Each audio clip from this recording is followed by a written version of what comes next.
Hello and welcome to today's LOL Esports Roundup. We're going to cover a bit of news and the games that took place in the LCK and LPL this morning, and then preview the 5 series that will be on the schedule for tomorrow morning.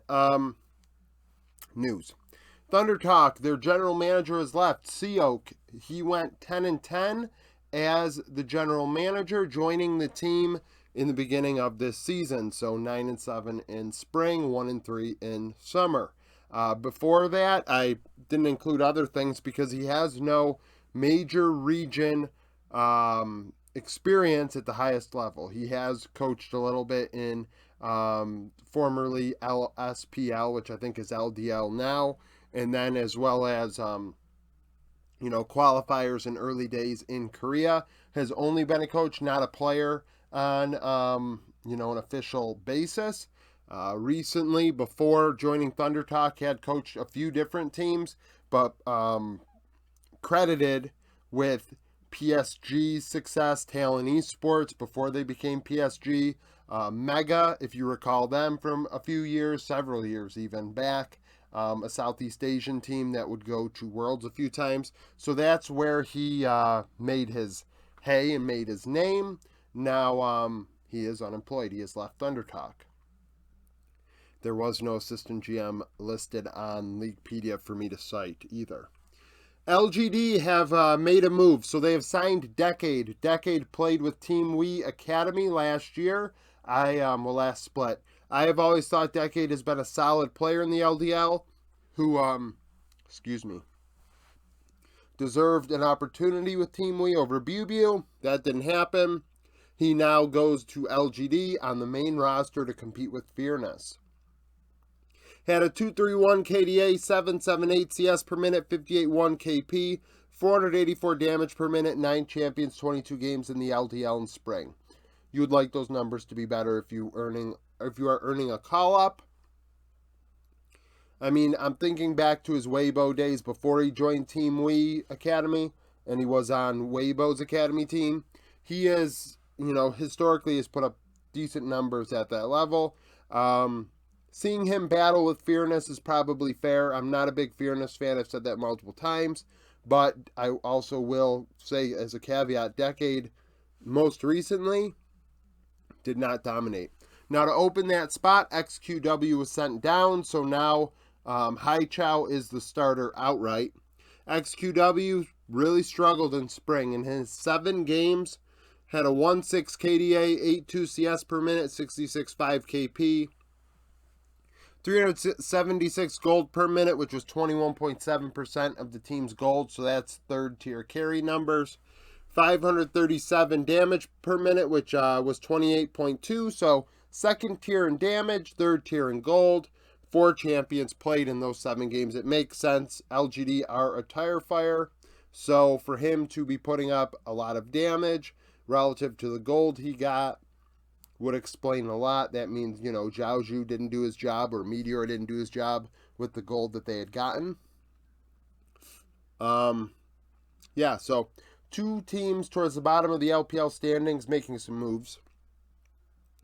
Recap, predictions. I went 5-0 today, so we're 25-11 on the year. Anyone's Legend and Ninja in Pajamas. Nip 3-2 would win 2-0. They're 25th in the power rankings. Anyone's Legend dropped to 1-3. Photic was my MVP, going 10-2-13, 31% of damage. Angel 8-1-16 in mid. ZDZ had the most damage for Anyone's Legend, struggling 1-8-8, 28% of damage. That goes to show you just how bad Anyone's Legend was today. That the guy who went 1-8-8 led them in damage. He was solo killed by Invincible. He was outplayed in top lane big time in game 2. And that's not to, say much, because Invincible went like 1-5-6 in game 1 in a win for Nip. A very close kill score in that one, but Nip always had the advantage in gold. Photic was dominant in team fights on the Aphelios in both games, which is what gave him MVP. I thought that he was the difference maker when he would go in or find ulti angles and really affect the Rift, more so than even Shadow or Zhao Hao did for Anyone's Legend. Jungler's really not doing as much as the AD carries did. iBoy at times really looked out of place. I hope ZQE ends up playing soon, because I am not a big iBoy supporter at the moment. I mean, these two teams, Nip on the borderline of the power rankings. I mean, with Angel and Photic, they're always going to be around there. It's a matter of if Invincible, Shadow, and Geo can really, do their job. We saw Shadow get benched last series for a game in their loss to, I forget who it was. Trying to look, it wasn't one of these six teams. But nevertheless, Angel and Photic, however far they can take Nip, is how far Nip will go. Top and Thunder Talk, top 7th in the power rankings, 3-1 now. They won 2-1. Thunder Talk dropped to 1-3. Rookie was my MVP. Jackie Love went 15, 6, and 12, 37% of damage. Mark 1-4-24, so the bot lane combined 16, 10, and 36. Hoya 9-8-7, 33% of damage for Thunder Talk. He was great. Honestly, I thought his Gragas was good. He opened up a monster lead over Wayward in Game 2 in the loss. And then even in Game 3, he looked spectacular at times. I thought Hoya deserved a lot more credit than he usually gets. I mean, I say it all the time. I'm not a big Hoya fan either. But he did play well today. Better than Beshwan, UCal. 1xN looked good in their win. I think on an Aphelios as well. He playing over Wanfeng really pisses me off as a fan.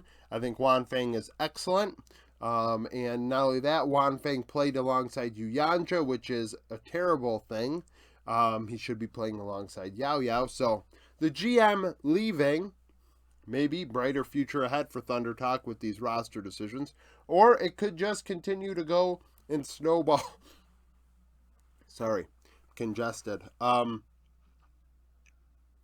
Maybe the snowball avalanche of terribleness will continue for Thunder Talk. So Rookie ends up being MVP. I thought as Ari, he really, really made some things happen in this one and cleaned up in Game 3. And I think he was on a Jace in Game 3, if I recall. Game 3 was a bit of a joke, if I recall. Was it that one? Or was it Genji KT? I think it was this one. I think it was Game 3 of this one where it was. Neither team wanted a Baron. They just kept handing it over back and forth. So at that point, I was like, Tien, you're not MVP. Or maybe it was this series that was happening. Watching so many games in such a short time, you end up mixing them up a bit. I debate on making Tien MVP, though. I will say that. I thought that in Game 3, he did his job. Got objectives, and frankly, that's all they really needed. I think Game 3 was pretty slow in terms of how the game transpired.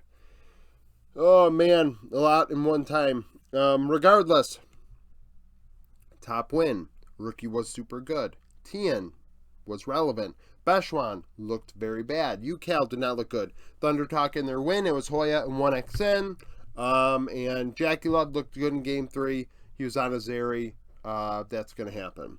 BLG and Ultra Prime. BLG 4th in the power ranking is now 4-0. Beat Up, who are 2-2 and 24th.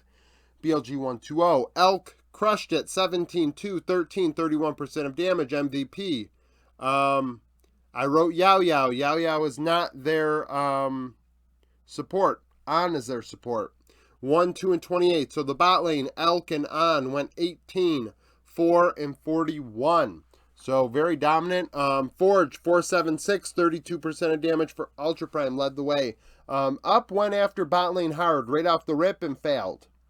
They tried to dive bot and failed in Game 1, and then in Game 2, they got smoke showed by bot lane. It was a big diffy down there. Doggo and Sword Art really didn't stand a chance. Ning looked very bad. Forge, 476, led the team in damage, but also did not look great. Harry did not look great. Ultra Prime faced two teams that are real this week after starting 2-0. And now they look like those could have been the only 2 wins they'll get because it was bad. Bin was almost irrelevant, so Harry was just kind of there. Yagao had some moments where he stuck out, but really it was Elk and On. that did all the work in this one. Very one-sided. Not much really to say because it was so one-sided. LCK, Gen G, and KT. Gen G 5th in the power rankings, KT 6th. Gen G go to 1-0, KT 1-1 in the 2-1 win. Doran 379, 25% of damage. What a weird KDA, huh? Not only that, what a weird most damage dealt. So he dealt 1/4 of the team's damage. Usually that's a bad sign when the damage spread is so even. Not only that, when he only goes 379 with all that damage, that's a thing. Chovy 6-3 and 17 had the best KDA. He was MVP. I thought his Gragas in games 2 and 3 was actually outstanding. BDD 3-1-13, 28% of damage for KT. KT's best player was Keen today. In game 1, Keen's Jax was absolutely cracked. Probably the best performance out of anybody today in a single game. I thought he was spectacular. I thought he was spectacular in that one.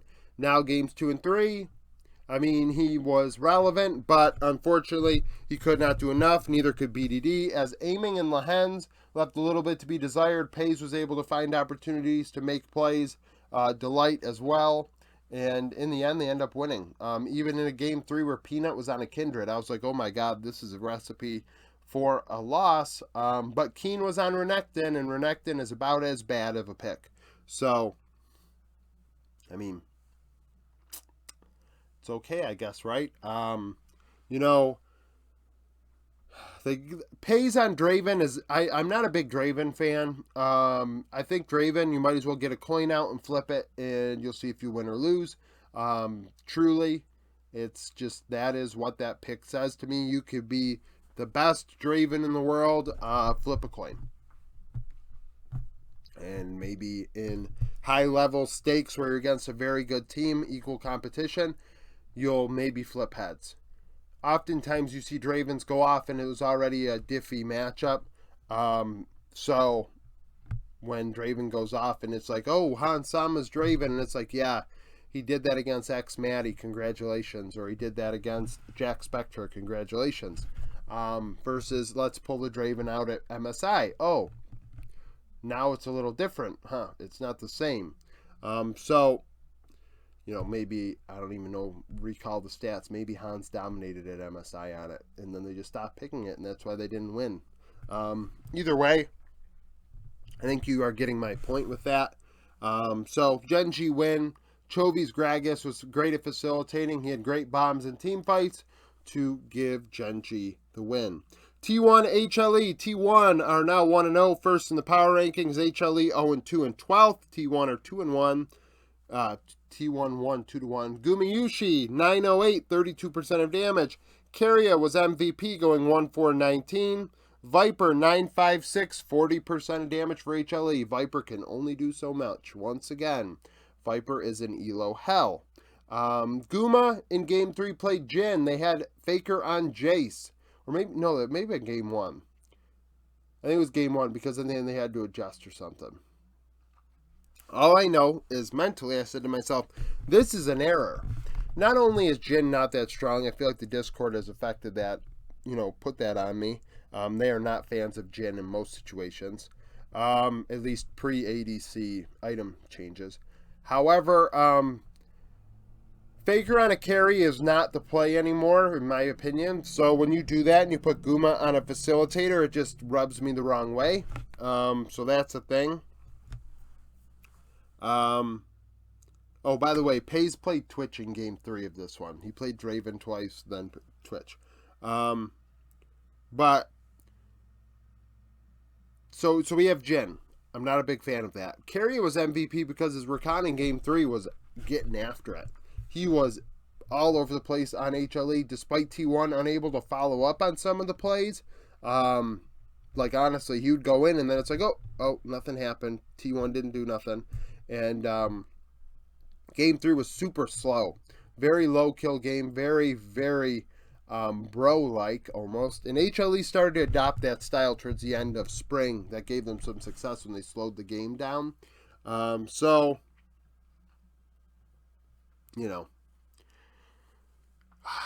I won't give him a pass. I hate passive play, so that was a tough watch. But you know, HLE are just a real puzzling situation, right?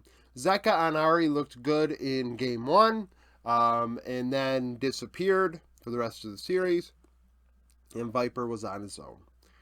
Truly just on his own on this team. Kingen won Worlds. Congratulations. That's a thing. Clid is okay. In their win, Clid gapped owner. I want to make that very clear. The gold diff was incredible, and Clid was on a bye. So for him to build up like a 1,700 gold lead or something in the mid game is not good. I know it's just one game though, but I think it's worth acknowledging. So T1 win 2-1. Keria made some plays in game 3, surprise. Zeus found moments to impact the series more so than Kingen, and Viper can only do so much. Sneak peek for tomorrow, RNG, OMG. RNG 2-1, OMG 1-2, 10th in the power rankings. Royal Never Give Up coming off of a win against IG. OMG coming off of a loss to JDG. Last time they played in spring, RNG won 2-0. The changes with the lineups from that one. RNG now have LP and Lamau in the bot lane instead of Gala and Ming. So the top side of the rift, Breathe Wei Tangwan went 19-12-40 for 1,161 DPM, 55% of RNG's damage in that 2-0 series victory. Shanji Aki Cream went 13-22-25, 1,262 DPM, 64%. So the bot lane was a diffie when they played last time. The bot lane has now changed, so I expect it to be closer. Team Wii and IG. Team Wii 2-0, 18th in the power rankings. IG 1-2. IG coming off of the loss to RNG. Team Wii coming off of a win against Ultra Prime. Last time they played, Team Wii would win 2-0.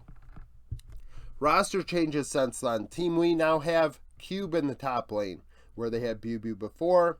IG have Tianjin and Cryan in jungle mid instead of Gideon Dove. So the only roles that remain the same from the last time Wii and IG played are the bot duos.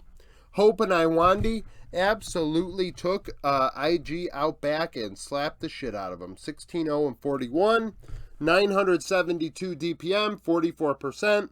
On and Wink went 2-15-3, 587, so almost 400 DPM less, 40% of damage. There was a monster. Damn, I think there's a...